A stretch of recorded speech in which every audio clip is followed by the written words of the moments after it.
Ramesh twelve Ramesh YouTube சேனலிலிருந்து கவிஞர் ரமேஷ் ராஜாகி நான் இன்றைய நேர்காணல் நிகழ்ச்சிக்கு பயங்கி ஊரை சேர்ந்த ஏ ராமன் அவர்களை பேட்டிகள் வந்திருக்கின்றேன். அண்ணா வணக்கண்ணா. வணக்கம் சார்.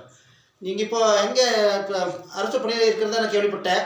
எங்கே இருக்கீங்க, எந்த பணியில் இருக்கீங்க? சார் நான் டிஎன்எஸ்டிசியில் வேலை செய்கிறேங்க. ஏறக்குறைய ஒரு 16 வருஷமாக நான் கோத்தேரி கிளையில் டைம் கீப்பராக பேருந்து நிலையத்தில் டைம் கீப்பராக நான் வேலை செய்கிறேன். ஒரே கிளை இருக்கிறீர்களா? ஏறக்குறைய 15 வருஷமாக ஒரே கிளை தான் வேலை செய்திருக்கிறேன். முதல்ல பணியில் எந்த ஊரில் சேர்ந்தீங்க? முதல்ல சேரும்போது கோயம்புத்தூரில் ஒண்டிப்புதூர் பிரிச்சிருந்தேன். அதுக்கப்புறம் மாற்றலாகி குன்னூர் கிளைக்கு வந்து திருப்பி அதுக்கப்புறம் நான் கோத்தேரி கிளைக்கு மாற்றலாகி வந்து 15 வருஷம் ஆகிட்டு இருந்தேன். சரி, தினமும் ஊர்லேருந்து போயிட்டு வருகிறீங்களா? தினமும் ஊரில் போயிட்டு மத்தியானம் டு இன்னைக்கு மத்தியானம் 2 மணி, சாயங்காலம் 10 மணி, காலையில் 6 டு மத்தியானம் 2 மணி வரைக்கும் என்னோட பணி. சரி, நீங்கள் ஒரு இலை ஏஜென்ட்டு அப்போ கேள்விப்பட்டிருக்கிறேன். ஆமாங்க சார். பரவலாக உங்களுக்கு வாடிக்கையாளர்கள் இருக்கிறார்களா? ஏற்கனவே நான் ஒரு 15-20 வருஷமா இந்த ஏழை பணியெல்லாம் செய்து கொண்டு. இந்த அனுபவம் 20 வருஷமா இருக்கு. ஆமாங்க நல்ல அனுபவம் தான். அனுபவம் இருக்கு சார். நம்ம மக்களெல்லாம் நமக்கு நல்லா ஒத்துழைப்பு எல்லாம் செஞ்சு வேலை எல்லாம் கொடுக்குறாங்க. ஏற்கனவே இந்த வயங்கில் ஒரு 3 ஏஜென்ட்டு நாங்கள் இருக்கிறோம். இருக்கீங்க? 3 ஏஜென்ட் இருக்கோம். நீங்கள் இந்த ஊரில் மட்டும்தான் எல்லாம் கொள்முதல் பண்ணுறீங்களா இல்லை பக்கத்து ஊர்ல எல்லாம் வாங்குறீங்களா? இல்லை, நான் ஏற்கனவே இந்த வயங்கில் தான் ஒரு 20 வருஷமா எல்லாம் வாங்கிட்டு இருக்கிறேன். இது பக்கத்தில் நன்கன் டிபேட்டில் தான். ஆமாம். சுமார் எத்தனை வாடிக்கையாளர்கள் இருக்காங்க உங்ககிட்ட? எங்கிட்ட சார் ஏற்கனவே 45 பேர் இருக்கிறாங்க சார். ஓ, உங்க ரெகுலர்? ஆமாம், ரெகுலர் 45 பேர் சார். உங்க வாடிக்கையாளர் ஏற்கனவே ஒரு 45 பேர் இருக்காங்க. நல்ல முறையாக எல்லாம் போட்டு எல்லாம் பண்ணி கரெக்டாக வேலை போயிட்டு இருக்குங்க சார். இல்லை, பொதுவாக எல்லா இலையும் எடுப்பீங்களா இல்லை தரமான இலை மட்டும் எடுப்பீங்களா? இல்லை, இப்போ தரமான இலை எல்லா டைமிலும் நாங்கள் வராது.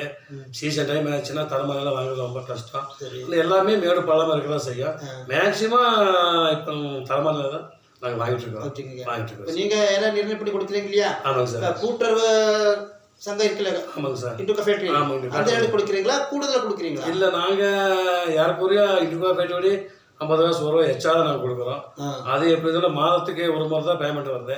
நாங்கள் வீக்லி ஒன்ஸு பேமெண்ட் பண்ணுறோம். அதை விட 50 காசு ரூபா எச்சா இது வரைக்கும். சரி, ஒருவேளை உங்களுக்கு பணம் வர வேண்டிய இடத்துலேருந்து தாமதமானாலும் உங்கள் கையிலேருந்து எடுத்து கொடுத்துருவீங்க? இது நாள் வரைக்கும் நாங்கள் போடுற ஃபேக்ட்ரியெல்லாம் கரெக்டாக பேமெண்ட்லாம் கரெக்டாக தான் வருதுங்க சார். அந்த மாதிரி தாமதம் கூட நாங்கள் மக்களுக்கு சொல்லி நம்ம கையிலேருந்து எடுத்து கொடுத்து ஒரு எந்த பிரச்சனை எல்லாமே நாங்கள் இது வரை செஞ்சுட்டு ஒரு திருப்திகரமாக வச்சிருக்கீங்க? ஆமாங்க சார், கரெக்டாக தான் வச்சுட்டு. நீங்கள் வாடிக்கையாளர் இருக்குல்ல, அந்த போனஸ் கொடுக்குற பழக்கம் இருக்கா உங்களுக்கு? சார், நாங்கள் அந்த மாதிரிலாம் பழக்கம் இது வரைக்கும் இல்லை சார். இல்லை, நாங்கள் அந்த 1000 ரூபாய் சமயத்தில் மக்களுக்கு அதை முடிஞ்ச அளவுக்கு பண்ணுறோங்க சார். பரவாயில்ல. சரி, அப்புறம் கடைசியாக உங்கள் ஊரில் பிரசித்தி பெற்ற பண்டிகை எந்த பண்டிகை? பண்டிகை எங்களுக்கு நேற்று தான் இந்த கிருஷ்ணா ஜெயந்தி பண்டிகை நேற்று முடிஞ்சது. இந்த வருஷம் பண்டிகை இல்லை, பூசியாருனால எங்களுக்கு பண்டிகை பண்ண முடியல. மேக்சிமம் எங்களுக்கு என்ன மாங்காளி பண்டிகை தான். அது மார்ச் மாதத்தில் எங்களுக்கு வரும். அதுதான் கொஞ்சம் பெரிய பண்டிகை. சரி ராமு, உங்களுக்கு பொழுதுபோக்கு என்ன? உங்கள் டியூட்டி விட்டு வருவீங்க இல்லையா வீட்டுக்கு வந்து அவங்க பொழுதுபோக்குன்னா டியூட்டி விட்டு வந்தால் சார் எங்களுக்கு மெயின் இலை தான். எங்களுக்கு இலை பிஸ்னஸ் தான் மெயின். காலைல 5 மணிக்கு வரணும், சாயங்காலம் ஒரு 9 மணி வரைக்கும் அந்த வேலையை. அதாவது டிவி பார்க்கறது, புக் படிக்கிறது நேரம் இல்லை சார். அரசு பண்ணி விட்டா அவங்க சொந்த பண்ணி தான் எங்களுக்கு வேலையை. சரி, உங்களுக்கு நல்ல பேர் இருக்கிறதா கேள்விப்பட்டேன். இந்த முன்னாடி இருக்கிற அந்த பெரியவங்கிறத சொன்னாங்க. சரி சார், அவர்கிட்ட போங்க, நல்லா பேசுவாரு. சரி சார், நல்லா சேவை பண்ணிட்டு இருக்கிறாரு. வியாபாரம் ஆனாலும் சேவை வாங்கி கொடுக்குறீங்க. சரி, அப்புறம் எங்க சேனலை பத்தி என்ன நினைக்கிறீங்க? சேனல் இது வரைக்கும் யூடியூப்ல சேனல் பார்த்துருக்குறோம். ஆனா இது வரைக்கும் இந்த மாதிரி வந்து பேட்டி எடுத்து யாரும் எங்களுக்கு பண்றதில்லை. ஆனால் இந்த சேனல் நல்லா வர்றதுக்கு நல்ல வாய்ப்பு கிடையாது. நாங்கள் எப்படின்னா ஊரூரா போய் எடுக்கிறது இல்லை. சரி சார், ஒரு ஏரியாவில் போனால் விசாரிப்போம்.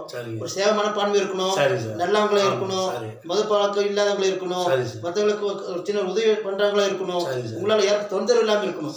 அப்படிப்பட்ட ஆளுங்களை தான் நாங்கள் கண்டுபிடிச்சி எடுத்துட்டு இருக்கோம். சரி ராமு, இன்னைக்கு உங்களுக்கு ஓய்வா? இல்லை சார், மத்தியானம் 12 மணிக்கு பணி போகணும். சரி, பரவாயில்லை. இதில் வந்து நேரத்துக்கு இருந்தீங்க. சரி சார், எனக்காக நீங்கள் நேரம் ஒதுக்கி எங்கள் சேனலுக்கு பேட்டி கொடுத்ததுக்கு ரொம்ப நன்றிங்க. நன்றி சார், நன்றி.